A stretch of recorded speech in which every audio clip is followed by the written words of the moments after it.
উষা দেবী আর সরলা দেবী রোজ একসাথেই মর্নিং ওয়াকে বেরোতেন, কিন্তু আজকে সরলা দেবী একাই পার্কে পৌঁছালেন। আর যতক্ষণে উষা দেবী পার্কে এলেন ততক্ষণে পার্ক অলরেডি ভর্তি হয়ে গিয়েছিল। সরলা দেবী যোগা করা শুরু করছিল যখন, তখনই উষা দেবী চলে এলেন। কি হয়েছে উষাদি, আজকে পার্কে আসতে এত দেরি করে দিলেন? আমি তো আপনাকে ফোনও করেছিলাম, কিন্তু ফোন তো সুইচ অফ আসছিল। ভাবলাম আপনি শুয়ে আছেন, তাই আমি চলে এলাম। না না, আমি তো তাড়াতাড়ি শুয়ে পড়েছিলাম, কিন্তু কি আর বলবো বলো, রোজকার ঝামেলা। আচ্ছা, তার মানে আজকেও বৌমার সাথে কোনো ব্যাপার নিয়ে ঝামেলা হয়েছে, তাই তো? হ্যাঁ, ওইটাই। আমি বৌমাকে বললাম যে ছেলে ফেরার সময় তাকে বলতে আমার মোবাইলের চার্জিং কেবলটা একটা নিয়ে আসতে, কিন্তু সবার তো শুধু নিজের ফোনটা নিয়েই মতলব। আমার ফোন যতই পুরনো হোক না কেন, কারোর কোনো মাথা ব্যথা নেই। ছেলে বোর্ড ফোনের স্ক্রিন গার্ড তো নিয়ে এলো, কিন্তু আমার ফোনের চার্জিং কেবলটা আনলো না। রোজ টেপ লাগিয়ে ওই কেবল দিয়েই চার্জ করছিলাম, আজকে সেটাও ছিঁড়ে গেল। এই নিয়েই বৌমার সাথে আজ সকালে একটু ঝামেলা হয়ে গেল। এই দেখো আমার ফোন, কাল থেকে সুইচ অফ হয়ে আছে, তুমি পাবেই বা কী করে? আরে বাবা, এই নিয়ে এত টেনশন করার কিছুই নেই। আমি আমার মোবাইল আর চার্জার নিয়ে এসেছি। সামনের চায়ের দোকানে একটু বসবো, তখন তোমার মোবাইলটা চার্জ করে নিও। এই করে সমস্যার সমাধান হবে না। কিন্তু তুমি বলো, তুমি কি করলে? কাল রাতে ঠিকঠাক খাবার খেয়েছো তো? হ্যাঁ, খাবার তো ঠিক খেয়ে নিয়েছিলাম, কিন্তু ওর সুগারটা একটু বেড়েছিল, তাই কাল রাতে ডাক্তারের কাছে নিয়ে যেতে হয়েছে। ওই নিয়েই বৌমা বলছিল ওর নাকি রাতের ঘুম খারাপ হয়ে গেল। যাই হোক, ডাক্তারবাবু ওষুধ দিয়েছে, সুগার এখন কন্ট্রোলে, এখনও আরাম করছে। তাই ভাবলাম আমি একটু পার্ক থেকে ঘুরে আসি। সরলা দেবী আর উষা দেবী যখন নিজেদের সমস্যা নিয়ে একে অপরের সাথে আলোচনা করছিল, সেই সময় মিসেস ব্যানার্জি ওখান থেকে পাস করছিলেন। ওনার চেহারা দেখে মনে হচ্ছিল যে উনি খুব খুশি আছেন আর ওনার জীবনে কোনো সমস্যাই নেই। আর ওই পার্কে অনেক লোকই এরকমই ভাবতেন, আর এইরকম ভাবনা সরলা দেবী আর উষা দেবীরও ছিল। গুড মর্নিং সরলাদি, গুড মর্নিং উষাদি। Good morning, good morning. কি ব্যাপার আজকে এরকম শুকনো গুড মর্নিং? কি হয়েছে, সব ঠিক আছে তো? হ্যাঁ হ্যাঁ, ওই নিজেদের মধ্যে একটু কথা বলছিলাম। আচ্ছা আচ্ছা, আমি গিয়ে জগিং করছি, আপনারাও ওখানে আসুন। এই বলে মিসেস ব্যানার্জি চলে যান। উনি চলে যাওয়ার পর সরলা দেবী আর উষা দেবী নিজেদের মধ্যে কথা বলতে থাকেন, আর সেখানে আরেকজন মহিলাও যোগ দেয়। যাই বলুন না কেন, মিসেস ব্যানার্জিকে দেখলেই মনে হয় যে ওনার জীবনে কোনো টেনশন নেই। আর আমাদের দেখো, সংসারে তো ঝামেলা লেগেই আছে। এই আজকে সকালেই তো জায়ের সাথে ঝামেলা লেগে গেল। আরে কাকিমা, আমার ছেলে একটু বেশি নাম্বার পেয়েছে, সেজন্য আমার যা বলছে ও এখন ওর ছেলেকে পড়াবে, বাড়ির কোনো কাজ করবে না। সারাদিনও বাড়ির কাজ করে বলে ওর ছেলে নাকি পড়ে না। আরে ওকে এটা কে বোঝাবে? বাড়ির কাজ তো আমিও করি, তা সত্ত্বেও আমার ছেলে তো ভালোই নাম্বার পেয়েছে। বুঝলেন আন্টি, এসব হচ্ছে বাহানা বাড়ির কাজ না করার।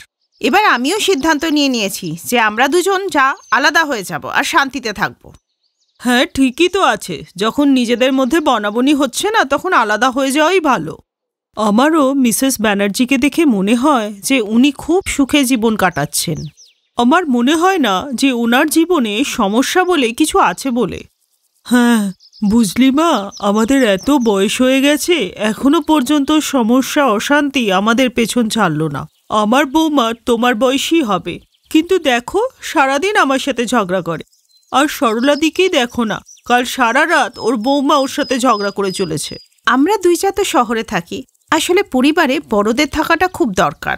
আমাদের শ্বশুর শাশুড়ি গ্রাম থেকে আসুক বা না আসুক, আমরা তো ঠিক করেছি যে দুই যা আলাদা হয়ে যাব। আচ্ছা কাকিমা, আমি এবার আসছি, ও অফিসে যাবে তো রান্না করতে হবে। আমি বাচ্চাদের ব্রেকফাস্ট দিয়ে স্কুলে দিয়েই সোজা পার্কে এসছি। হ্যাঁ হ্যাঁ, আমরাও যাচ্ছি।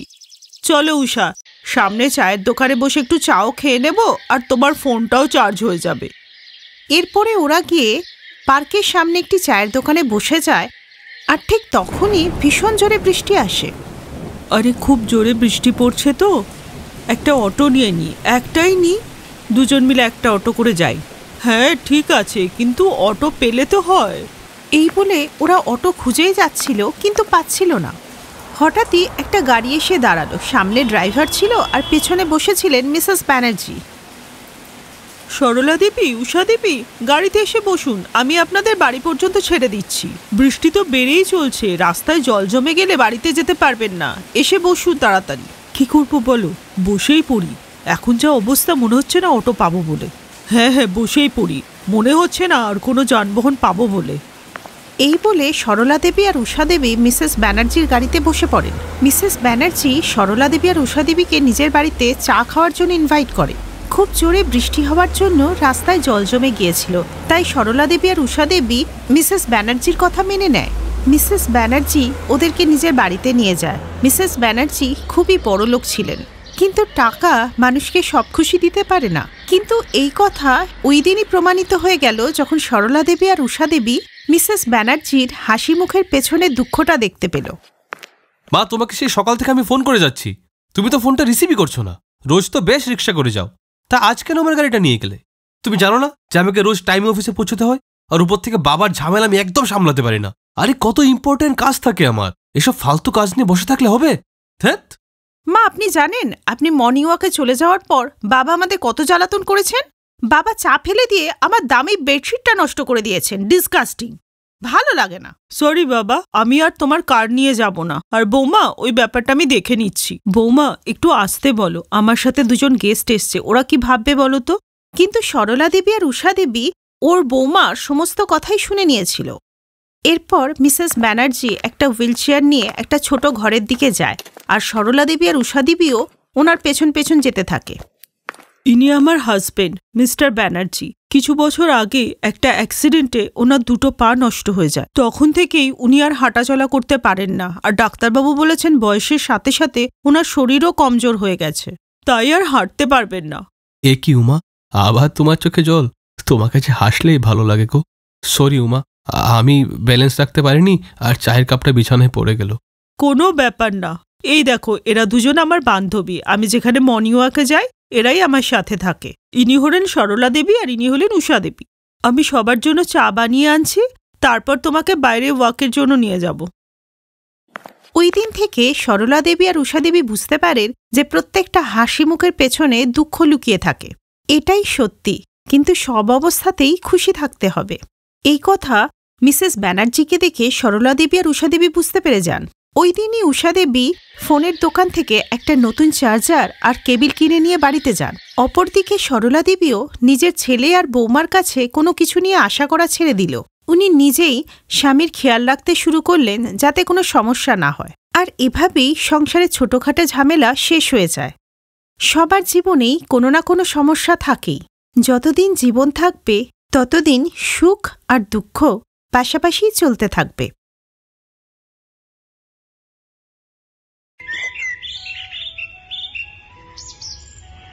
2 দিন হলো সুলেখার বিয়ে হয়েছে। নতুন শ্বশুরবাড়ি তার বেশ পছন্দ। এই 2 দিন সবাই তার সঙ্গে ভালোবেসে কথা বলেছে, আর সুলেখার বর সুরেশ তো তার প্রেমে পাগল। সুলেখা সুন্দর দিন কাটাচ্ছিল, কিন্তু রাত্রিবেলা সুরেশ বলে, সুলেখা, আজকে 2 দিন হয়ে গেল আমাদের বিয়ে হয়েছে, তুমি এখনো রান্নাঘরেই গেলে না। আসলে নতুন বাড়ি তো, তাই সবকিছু বুঝতে একটু সময় লাগছে। তুমি চিন্তা করো না, আমি খুব তাড়াতাড়ি রান্নাঘরে যাব, রান্না করব। তাড়াতাড়ি নয়, তুমি কালই আমাদের জন্য রান্নাঘরে গিয়ে চাউমিন বানাবে। তোমাকে যেদিন আমরা প্রথম দেখতে গিয়েছিলাম সেদিন আমাদের সবার জন্য যে সুস্বাদু চাউমিনটা বানিয়েছিলে, কালকে ওটাই বানাবে। এই শুনে সুলেখা ভয় পেয়ে মনে মনে ভাবতে লাগলো, আরে কি বলবো ওকে এখন আমি তো রান্না করতেই পারি না। এরপর সুলেখা সেই দিনের কথা ভাবতে লাগলো। আসলে সে তো রান্না করা শেখেইনি, কিন্তু তার মা তাকে বলেছিল, আজ তোকে দেখতে পাত্রপক্ষ আসছে, যদি ওরা রান্নার ব্যাপারে জিজ্ঞাসা করে তো বলবি তুই সব রান্না করতে পারিস। ঠিক আছে মা। এরপর সুলেখা সেজেগুজে পাত্রপক্ষের সামনে বসেছিল, আর সুলেখার মা রেস্টুরেন্ট থেকে খাবার অর্ডার করে তাদের সামনে রেখে দেয়। ওরে বাবা, এত সব খাবার! হ্যাঁ, এই সব রান্না আমার মেয়ে নিজের হাতে করেছে, খেয়ে দেখুন না। রেস্টুরেন্টে সুস্বাদু চাউমিন খেয়ে সবাই সুলেখার খুব প্রশংসা করল।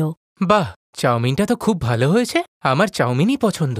হ্যাঁ বাবা, এবার তুই রোজ চাউমিন খেতে পারবি, শুধু বিয়েটা একবার হয়ে যাক।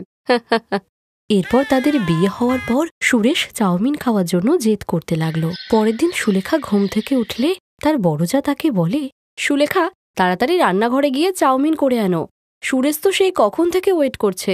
সুলেখা, তাড়াতাড়ি চাউমিন বানাও, আমার পেটে ছুঁচোয় দৌড়াচ্ছে।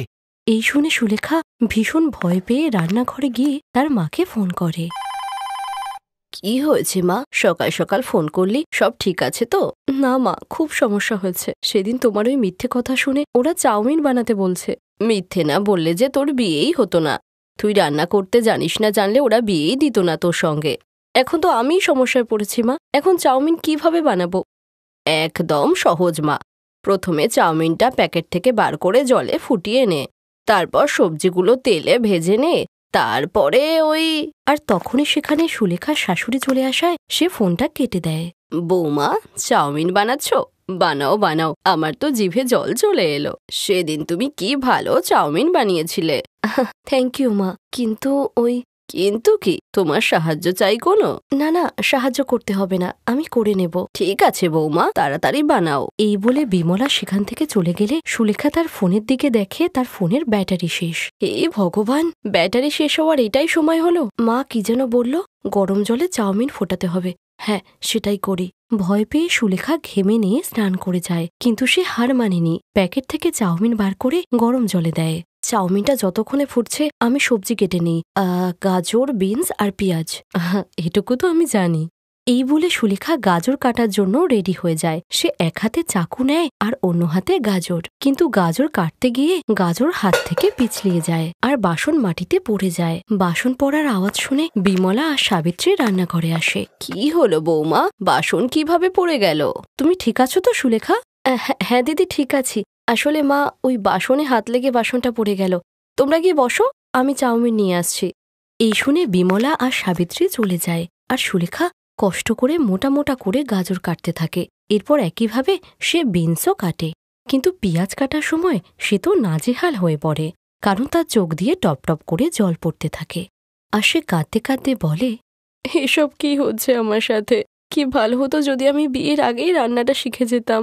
হে ভগবান, মা আমাকে বাড়ি নিয়ে চলো।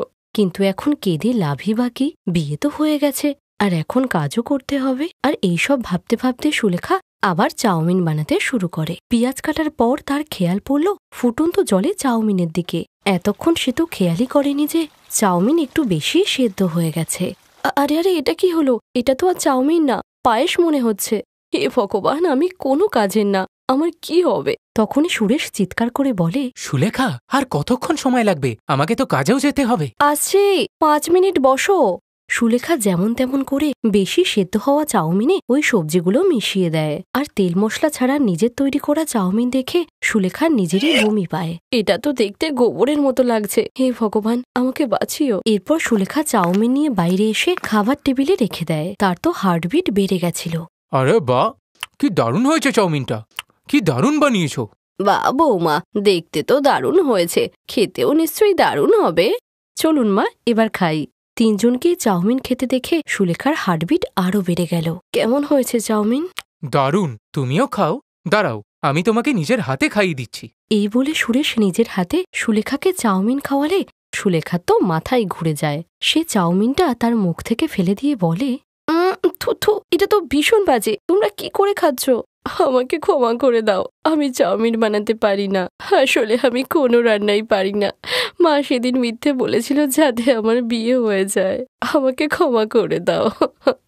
তিনজনেই হেসে ফেলে। বৌমা, আমরা জানি যে তুমি রান্না করতে পারো না। কি, তোমরা জানো? কিন্তু কিভাবে জানলে? সেদিন তোমার বাপের বাড়ি থেকে ফেরার সময় আমরা একটা রেস্টুরেন্ট থেকে চাউমিন কিনেছিলাম। খাওয়ার পরে আমরা একই রকম টেস্ট পেয়েছিলাম। তখন আমরা জানতে পারলাম যে তুমি রান্না করতে পারো না। তাহলে তুমি আমাকে বিয়ে কেন করলে? বৌমা, রান্না করতে পারাটা দরকারি, কিন্তু সেটা বিয়ের আগেই শিখতে হবে, এটা কে বলল? বিয়ের পরও শেখা যায়। তোমাকে আমাদের খুব পছন্দ ছিল, তাই আমরা বিয়ের জন্য রাজি হয়ে গেছি। তোমরা সবাই কত ভালো, আমি আজকেই রান্না করা শিখব। ঠিক আছে সুলেখা, আমি তোমাকে শেখাবো। এই বলে সাবিত্রী সুলেখাকে রান্না শেখাতে লাগলো। আর কিছুদিনের মধ্যেই সুলেখা রান্নাতে এক্সপার্ট হয়ে গেল। আর সবার ভালোবাসাতে সুলেখা দারুণ চাউমিন বানাতে শিখে গিয়ে হাসি খুশি থাকতে লাগলো। Best buddies. হ্যালো ফ্রেন্ডস, এই ভিডিওটা দেখার জন্য ধন্যবাদ। যদি এই ভিডিওটা তোমাদের ভালো লেগে থাকে তাহলে প্লিজ লাইক, সাবস্ক্রাইব আর কমেন্ট অবশ্যই করবে এই ভিডিওতে। আর হ্যাঁ, শেয়ার করতে ভুলো না কিন্তু। আরো অনেক মজাদার ভিডিও দেখার জন্য নিচে দেওয়া এই বেল আইকনটাকে প্রেস করো। দেখতে থাকো বেস্ট বাডিজ।